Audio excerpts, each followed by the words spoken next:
ये हाल है आपका। और अध्यक्ष जी देखिए, मजा इस डिबेट का कि फील्डिंग विपक्ष ने ऑर्गेनाइज की, लेकिन चौके छक्के यहीं से लगे।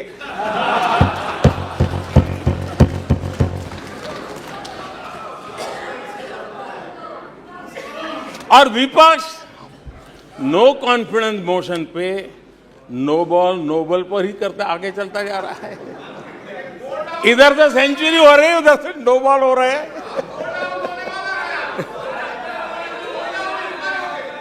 अध्यक्ष जी, मैं हमारे विपक्ष के साथियों से यही कहूंगा कि आप तैयारी करके क्यों नहीं आते जी? थोड़ी मेहनत कीजिए। और मैंने 5 साल दिया आपको मेहनत करने के लिए। 18 में कहा था कि 23 में आप आना, जरूर आना। 5 साल भी नहीं कर पाए आप लोग। क्या हाल है आप लोगों का, क्या दारिद्र्य है। HAL खत्म हो गया है। भारत की डिफेंस इंडस्ट्री खत्म हो चुकी है। ऐसा न जाने क्या क्या कहा गया था HAL के लिए। इतना ही नहीं, जैसे आजकल खेतों में जाकर के वीडियो शूट होता है, मालूम है ना? हाँ, खेतों में जाकर के वीडियो शूट होता है। हाँ, वैसा ही उस समय HAL फैक्ट्री के दरवाजे पर मजदूरों की सभा करके वीडियो शूट करवाया गया था और वहां के कामगारों को भड़काया गया था। अब तुम्हारा कोई भविष्य नहीं है, तुम्हारे बच्चे मरेंगे, भूखे मरेंगे, HAL डूब रहा है। देश की इतनी महत्वपूर्ण इंस्टीट्यूट को इतना बुरा चाहा, इतना बुरा चाहा, इतना बुरा कहा कि वो सीक्रेट आज HAL सफलता की नई बुलंदियों को छू रहा है। HAL ने अपना highest ever highest revenue register किया है। इनके जी भर करके गंभीर आरोप के बावजूद भी वहां के कामदारों को, वहां के कर्मचारियों को उकसाने की भरपूर कोशिश के बावजूद भी आज HAL देश की आन बान शान बन के उठ रहा है। आदरणीय अध्यक्ष जी, जिसका बुरा चाहते हैं वो कैसे आगे बढ़ता है, मैं तीसरा उदाहरण देता हूं। आप जानते हैं LIC के लिए क्या क्या कहा गया था? LIC बर्बाद हो गई, गरीबों के पैसे डूब रहे हैं, गरीब कहां जाएगा, बेचारे ने बड़ी मेहनत से LIC में पैसा डाला है। क्या कहें, जितनी उनकी कल्पना शक्ति थी, जितने उनके दरबारियों ने कागज पकड़ा दिए थे, सारे बोल लेते थे, वो सारे बोल लेते थे। लेकिन आज LIC लगातार मजबूत हो रही है। शेयर मार्केट में रुचि रखने वाले को भी ये गुरु मंत्र है कि जो सरकारी कंपनियों को ये लोग गाली देना, आप उसमें दांव लगा दीजिए साहब, अच्छा ही होने वाला है।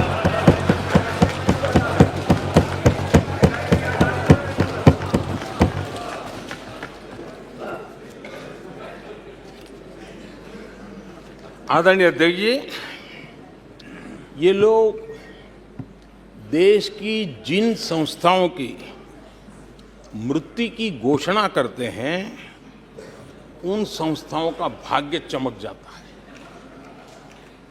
और मुझे विश्वास है कि ये जैसे देश को कोसते हैं, लोकतंत्र को कोसते हैं, मेरा पक्का विश्वास है देश भी मजबूत होने वाला है, लोकतंत्र भी मजबूत होने वाला है, और हम तो होने ही वाले हैं।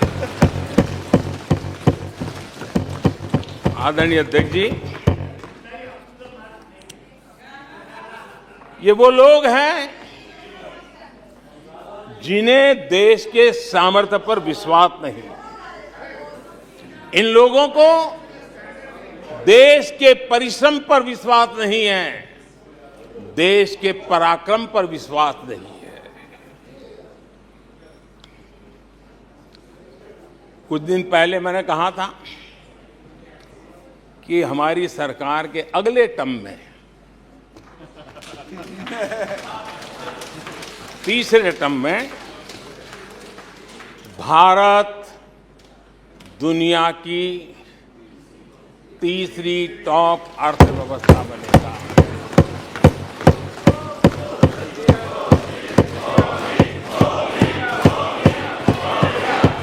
आदरणीय अध्यक्ष जी, आदरणीय अध्यक्ष जी, अब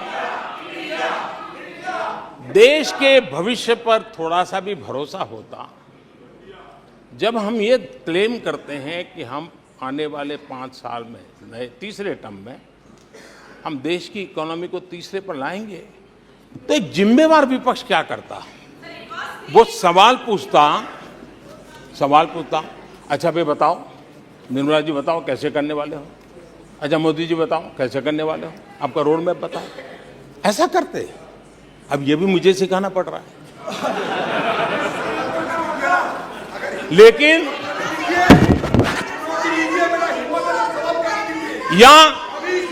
या वो कुछ सुझाव दे सकते थे, ये कुछ सुझाव दे सकते थे, या फिर कहते हम चुनाव में जनता के बीच जाकर के बताएंगे कि ये तीसरे की बात करते हैं, हम तो 1 नंबर पे लेके आएंगे और ऐसे ऐसे लेके कुछ तो करते यार। लेकिन हमारे विपक्ष की त्रासदी ये है, और उनके राजनीतिक विमर्श पर गौर कीजिए। कांग्रेस के लोग क्या कह रहे हैं? अब देखिए कितना कल्पना दारिद्र्य है। इतने सालों तक सत्ता में रहने के बाद भी क्या अनुभवताहीन बातें सुनने को मिल रही है जी। क्या कहते हैं ये कहते हैं इस लक्ष्य तक पहुंचने कुछ करने की जरूरत नहीं, ऐसे ही होने वाला है तीसरे नंबर पे। बताओ, मुझे लगता है कि इसी सोच के कारण वो सोते रहे इतने सालों तक, तो अपने आप होने वाला है। वो कहते हैं बिना कुछ किए तीसरे पहुंच जाएंगे, और कांग्रेस की माने अगर सब कुछ अपने आप ही हो जाने वाला है, इसका मतलब है कांग्रेस के पास न नीति है, न नियत है, न विजन है, न वैश्विक अर्थव्यवस्था की समझ है, और न ही भारत के अर्थ जगत के ताकत का पता है। और इसलिए सोए सोए सब हो जाएगा, यही एक आदरणीय अध्यक्ष जी, ये वजह है कि कांग्रेस के शासन में भारत गरीबी और गरीबी को बढ़ाता गया। 1991 में देश कंगाल होने की स्थिति में था। कांग्रेस के शासनकाल में अर्थव्यवस्था दुनिया के क्रम में 10, 11, 12 इसके बीच में झोले खाती थी, झूलती रही थी। लेकिन 2014 के बाद भारत ने टॉप 5 में अपनी जगह बना ली।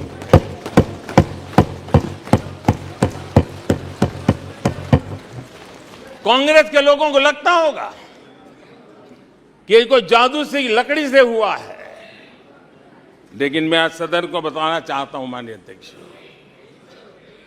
रिफॉर्म, परफॉर्म एंड ट्रांसफॉर्म एक निश्चित आयोजन, प्लानिंग और कठोर परिश्रम की पराकाष्ठा, और इसी की वजह से आज देश इस मुकाम पर पहुंचा है। और ये प्लानिंग और परिश्रम की निरंतरता बनी रहेगी। आवश्यकता अनुसार उसमें नए रिफॉर्म होंगे, और परफॉर्मेंस के लिए पूरी तरह ताकत को लगाया जाएगा और परिणाम ये होगी कि हम तीसरे नंबर पर पहुंच के रहेंगे। आदरणीय अध्यक्ष जी, देश का विश्वास मैं शब्दों में भी प्रकट करना चाहता हूं और देश का विश्वास है कि 2028 में आप जब अविश्वास प्रस्ताव लेके आएंगे तब ये देश पहले 3 में होगा। ये देश का विश्वास है।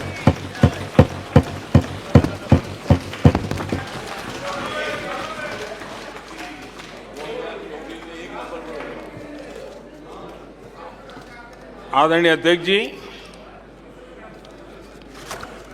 हमारे विपक्ष के मित्रों के फितरत में ही अविश्वास भरा पड़ा है। हमने लाल किले से स्वच्छ भारत अभियान का आह्वान किया, लेकिन उन्होंने हमेशा अविश्वास जताया। कैसे हो सकता है? गांधी जी भी आके गए, करके कह के गए, क्या हुआ? अब स्वच्छता कैसे हो सकती है? अविश्वास से भरी हुई इनकी सोच है। हमने मां बेटी को खुले में शौच से मुक्त करने के लिए, उस मजबूरी से मुक्त होने के लिए शौचालय जैसी जरूरत पे जोर दिया और तब ये कहना, क्या लाल किले से ऐसे विषय बोले जाते हैं क्या ये देश की प्राथमिकता होती है क्या? हमने जब जनधन खाते खोलने की बात की तब भी यही बात निराशा की। क्या होता है जनधन खाता? उनके हाथ में पैसे कहां है? उनका जेब में क्या पड़ा है? क्या लेके आएंगे? क्या करेंगे? हमने योग की बात की, हमने आयुर्वेद की बात की, हमने उसको बढ़ावा देने की बात की, तो उसका भी मखौल उड़ाया गया। हमने स्टार्टअप इंडिया की चर्चा की तो उन्होंने उसके लिए भी निराशा फैलाई। स्टार्टअप तो कुछ हो ही नहीं सकता है। हमने डिजिटल इंडिया की बात कही तो बड़े बड़े विद्वान लोगों ने क्या भाषण किए। हिंदुस्तान के लोग तो अनपढ़ है, हिंदुस्तान के मोबाइल चलाना भी नहीं आता है, हिंदुस्तान के लोग कहां से डिजिटल करेंगे। आज डिजिटल इंडिया, देश आगे है। हमने मेक इन इंडिया की बात कही, जहां गए वहां मेक इन इंडिया का मजाक उड़ाया, जहां गए वहां मेक इन इंडिया का मजाक उड़ाया। आदरणीय अध्यक्ष जी,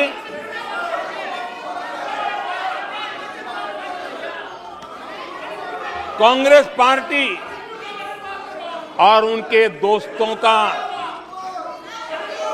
इतिहास रहा है कि उन्हें भारत पर, भारत के सामर्थ्य पर कभी भी भरोसा नहीं रहा है। भाषण पूरा नहीं हुआ। आदरणीय अध्यक्ष जी,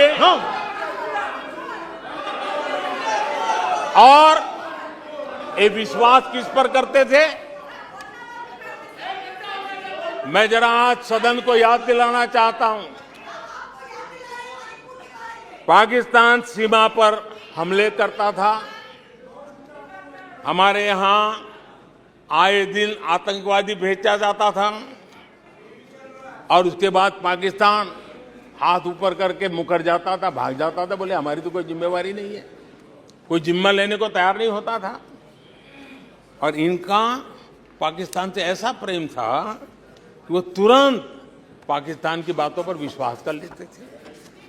पाकिस्तान कहता था कि आतंकी हमले होते रहेंगे और बातचीत भी होती रहेगी।